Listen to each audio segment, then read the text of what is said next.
রাতে সালাত আদায় করলে 3টে। আমর ইবনে আব্বাস রাদিয়াল্লাহু তাআলা আনহু বলেন, রাসূল সাল্লাল্লাহু আলাইহি সাল্লাম বলেছেন, আকরাবু মা ইয়াকুনু রাব্বু ইলাল আবদে ফিল লাইলিল আখির। রাত যখন 3 ভাগের 2 ভাগ পার হয়ে যায় তখন আল্লাহ সবচেয়ে মানুষের নিকটে হয়ে যায়। রাতের 3 ভাগের 2 ভাগ পার হয়ে গেলে আল্লাহ মানুষের নিকটে হয়ে যান। এই শোনো আমর ইবনে আবাসা, তুমি যদি হতে চাও এই সময়ে যারা আল্লাহকে ডাকে তাদের অন্তর্ভুক্ত হও না, হও, তুমি চেষ্টা করো, তুমিও হয়ে যাও, পারলে হও। এই কথা রাসূল সাল্লাল্লাহু আলাইহি ওয়াসাল্লাম বলেন। আবু হুরায়রা রাদিয়াল্লাহু তাআলা আনহু বলেন, রাসূল সাল্লাল্লাহু আলাইহি সাল্লাম বলেছেন, আনজালা রাব্বুনা তাআলা ইলা সামাই দুনিয়া হিনা ইয়াবকা সুলুসুল লাইলিল আখিরা। রাতের 3 ভাগের যখন 2 ভাগ পার হয়ে যায় তখন আল্লাহ সপ্তম আকাশ থেকে প্রথম আকাশে নেমে আসেন। এই কথাটার খুব মূল্যায়ন করতে হবে। এই চালাই, আপসে কথা বলছো কেন? শরম বোধ হয় না? হাঁটাহাঁটি করো কেন? একটু লজ্জা বোধ হয় না কেন? শরম বোধ হয় না কেন?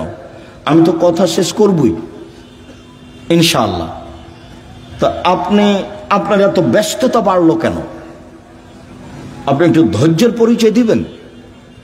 রাতের 3 ভাগের 2 ভাগ পার হলে আল্লাহ সপ্তম আকাশ থেকে প্রথম আকাশে নেমে আসেন। নেমে এসে বলেন, মায়াসুলনি ফাউতিয়াহু, কে কি চায়, যে যা চায় আমি তাকে তাই দিলাম। মায়াদুনি ফাস্তাজিবালাহু, কে আমাকে ডাকে বিপদে পড়ে আমি তার ডাকে সাড়া দিলাম। কি বলতে চাও? এলে বিপদে পড়েছি, ঠিক আছে, ঠিক করে দিলাম। কে ডাকে? 3 মাইয়াস্তাগফিরনি ফাগফিরাল্লাহু, কে আমার কাছে ক্ষমা ভিক্ষা চায়, যে চাই তাকে আমি ক্ষমা করে দেব, যে চাই তাকে আমি ক্ষমা করে দেব। অন্য জায়গাতে বলছেন আল্লাহ তাআলা হাদিসে কুদসি, ইবনা আদম মা দাওয়াতানি রাজাওতানি, আদমের ছেলে মেয়ে শোনো, তুমি যেভাবে ডাকো আমি সেভাবে থাকি, তুমি যেভাবে আশা পোষণ করো সেভাবে আমি পূর্ণ করে থাকি। আদমের ছেলে মেয়ে শোনো, তুমি যেভাবে ডাকো আমি সেভাবে থাকি, তুমি যেভাবে আশা পোষণ করো সেভাবে আমি পূর্ণ করে থাকি। ওলা উবালি, আমি পরোয়া করি না তুমি কত বড় পাপী, তোমার ক্ষমা চাইলে আমি ক্ষমা করে দিই, আমি পরোয়া করি না তুমি কত বড় পাপী, তুমি যেভাবে ডাকো আমি সেভাবে থাকি, তুমি যেভাবে আশা পোষণ করো সেভাবে আমি পূর্ণ করে থাকি। লাউ বালাগাত জনবকানানা সেমায়, আদমের ছেলে মেয়ে শোনো, তোমার পাপ যদি বেশি হতে হতে হতে আকাশে লেগে যায়, পাপ আর পাপ, আকাশ জমিন পরিপূর্ণ পাপ, জীবনটা শুধু পাপে ভরা। 15-16 বছর থেকে পাপ শুরু হয়েছে, এখন 40 বছর বয়স, শুধু পাপ, জেনা দিয়ে ভরা জীবন, অশ্লীলতা দিয়ে ভরা জীবন, মানুষের বিরুদ্ধে চলা দিয়ে, বদনাম গীবত দিয়ে ভরা জীবন। তোমার পাপ বেশি হতে হতে যদি আকাশ পরিপূর্ণ হয়ে যায়, আমাকে বলো, আমি তোমার পাপ ক্ষমা করে দেব। যেভাবে তুমি ডাকো আমি সেভাবে থাকি, তুমি যেভাবে আশা পোষণ করো সেভাবে আমি পূর্ণ করে থাকি, তুমি যেভাবে ডাকো আমি সেভাবে থাকি, তুমি যেভাবে আশা পোষণ করো সেভাবে আমি পূর্ণ করে থাকি। বিচারের মাঠে সব মানুষের সামনে আল্লাহ আসবেন, সব মানুষের সামনে, পুরুষ নারী সব মানুষের সামনে এসে আল্লাহ বলবেন, আদমের ছেলে মেয়ে শোনো, আজ তুমি যে পরিমাণ পাপ নিয়ে এসেছো আমি সেই পরিমাণ ক্ষমা নিয়ে এসেছি। তোমার যে পরিমাণ পাপ আমার সেই পরিমাণ ক্ষমা, তোমার যে পরিমাণ পাপ আমার সেই পরিমাণ ক্ষমা, তোমার যে পরিমাণ পাপ আমার সেই পরিমাণ ক্ষমা, যদি শিরক না হয়ে থাকে। তো বাংলাদেশের ছেলে মেয়ে তো আল্লাহর রাস্তায় শিরক করছে, স্কুলে গিয়ে তো সুন্দর করে বলছে, ওমা তোমার আকাশ, ওমা তোমার বাতাস। আমি বলি না, আমার ছেলে মেয়েকে বলতে দিনি। এখনো এমন কোনো পরিস্থিতি আমার উপরে আসেনি যে আমি বলতে বাধ্য। মায়ের দুধ ছেড়ে গিয়ে বলবে, ও কালিমা তোমার আকাশ, এত বড় নোংরা কথা আমার ছেলে মেয়ে বলবে, এখনো এই পরিবেশ আমার কাছে আসেনি। যার কাছে বিদ্যা নাই, যার কাছে বুদ্ধি নাই, তার ছেলে মেয়ে করুক। আপনি কেমন বুদ্ধিমান মানুষ তা আমার কাছে ধরা পড়েনি। আপনার কাছে কি বিদ্যা আছে এটা আমার কাছে ধরা পড়েনি। সবচেয়ে বদের গোড়া হলো আপনার ওই ঠাকুর।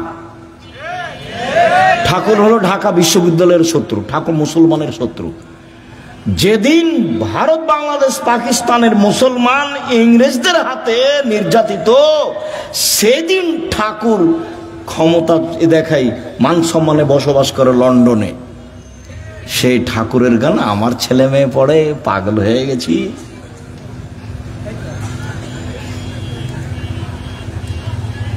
এ তো অবাক হয়ে গেল। নিজের ঘরের ওই কি বলছে গো, ব্রয়লার মুরগি জ্বালিয়ে দিয়ে ইন্ডিয়া থেকে মুরগি নিয়ে আসতে হবে, মানে মাথায় গোবর আছে। নিজের মুরগি কি করতে হবে, জ্বালিয়ে দিতে হবে, ওখান থেকে ডিম আনতে হবে। এত উল্টা বুদ্ধি, এটাও একটা উল্টা বুদ্ধি। চেষ্টা করো না কেন? কই বাগমানের ছেলে মেয়ে নাকি জেনারেল লাইনে পড়ে ইঞ্জিনিয়ার হয়ে, বড় ডাক্তার হয়ে জাতির উপকার করেছে। কোথায় উপকার করেছে? পুঠিয়া থানা না? তো পুঠিয়া থানার ছেলে মেয়েরা খুব ভালো পড়াশোনা করেছে, অনেক কিছু করেছে। আমি তো বলছি প্রায় 30 বছর থেকে, আমি তো 30 বছরের ওই সেই কত বালানগরে এসেছিলাম বহুদিন আগে, সেদিন আমি বলেছি তোর বাপের আকাশ। সব সময় বলছি, আমি তো ঘৃণা জানাই। সম্মানিত দিনী ভাই বোন, রাতে উঠে আল্লাহকে কিছু বলতে হবে। আল্লাহ আমার আর আপনার কথা শোনার জন্য প্রতীক্ষমান। আল্লাহ নেমে আসেন আমার কথা শোনার জন্য, আর আমি ঘুমিয়ে থাকি, তাহলে এটা কেমন হলো? বুঝাতে পারলাম না কথা মনে হয়। আল্লাহ নেমে আসেন আমার জন্য, আর আমি কি করি? ঘুমিয়ে থাকি। একটা কথা মধ্যে মনে রাখিয়েন, আমি ঘুমিয়ে থাকি এর অর্থ এই নয় যে সবাই ঘুমিয়ে থাকে। সবাই ঘুমিয়ে থাকে না। কেউ না কেউ আল্লাহকে বলে যে ঠিক আছে তাহলে আমাকে এটা করে দাও, ঠিক আছে তাহলে এটা আমাকে করে দাও, এভাবে বলে। আমর ইবনে আস রাদিয়াল্লাহু তাআলা আনহু বলেন, রাসূল সাল্লাল্লাহু আলাইহি সাল্লাম বলেছেন, মান কামা বিআসরি আয়া লাম ইগফাল মিনাল গাফিলিন। কেউ যদি রাতে উঠে 10টা আয়াত পড়ে, 10টা, তাহলে সে গাফেল নয়, এটা লিখে দেওয়া হবে। 2, মান কামা বিমিআ আয়া কুতিবা মিনাল কানিতিন। কেউ যদি 100 আয়াত পড়ে রাতে উঠে সলাতে, 100 আয়াত, তাহলে ও পরহেজগার মানুষের অন্তর্ভুক্ত লিখে দেওয়া হবে। ওমান কামা বিআলফি আয়া, কেউ যদি রাতে 1000 আয়াত পড়ে কুতিবা মিনাল মুকান্তিরিন, তাহলে পৃথিবীতে সর্বোচ্চ মর্যাদার অধিকারী যারা, তাদের সাথে এও বড় বড় মর্যাদার অধিকারী। ইব্রাহিম আলাইহিস সালাম এরকম যারা বড় বড় মর্যাদার অধিকারী, আপনি যদি রাতে 1000 আয়াত পড়েন, যদি এটা ভারী, তো 100 আয়াত তো পারবো, 10 আয়াত তো পারবো। আবু হুরায়রা রাদিয়াল্লাহু তাআলা বলেন, আল্লাহ রাসূল বলেছেন, মান কামা ইস্তাইকাজা, যে ব্যক্তি রাতে উঠলো, স্ত্রীকে উঠালো, 2 রাকাত সালাত আদায় করলো, কুতিবা মিনাল যাকিরিনা যাকিরাত, যারা আল্লাহকে ডাকে ওদের একটা তালিকা আছে, এদের স্বামী স্ত্রীকে সে তালিকা লিখে দেওয়া হবে। উঠি না কেন, পারি না কেন? আজকে সোমবার, সিয়াম ছিলেন 32 বছর থেকে, 30 বছর থেকে বলে আসছি, কেন সিয়াম ছিলেন না? আজ তো সোমবার, কেন থাকলেন না? এই ছেলে, সোমবারে সিয়াম থাকতে হবে কেন? কেন নবী থাকতেন বলো? সাপ্তাহিক মানুষের পাপ নেকি রিপোর্ট পেশ করা হয় কি কি বারে? সোমবার আর বৃহস্পতিবার। তা আমাদের নবী বলছেন যে আমি ভালোবাসি, আমার রিপোর্টটা দেখার সময় আল্লাহ দেখুক যে সিয়াম অবস্থায়, নেও নেও আমার রিপোর্ট নেও, সিয়াম অবস্থায় নেও। তো তো মুহাম্মদ সাল্লাল্লাহু আলাইহি সাল্লাম চাইতেন তার রিপোর্টটা আল্লাহর কাছে পেশ করার সময় কি অবস্থায় দেখাতে চাইতেন? সেম অবস্থায়। তা আপনি চান না কেন? মুরব্বী ভাইজান, আপনি সিয়াম ছিলেন আজকে? চুপ হয়ে যাচ্ছেন কেন? এই কি সুলি ফাঁসি নাকি? এই কি হাইকোর্ট জজকোর্ট নাকি? আদাত হয় না কেন? অভ্যাস হয় না কেন? ওইটা বাদ দিয়ে এটা করেন। বৃহস্পতিবার সোমবার সিয়াম থাকার চেষ্টা করেন। আর আসলে আদর্শ দিয়ে গেলেন, আর আমি এমনি দুনিয়া থেকে চলে গেলাম, জীবন পার করলাম, তাহলে হবে? তাহলে হবে না।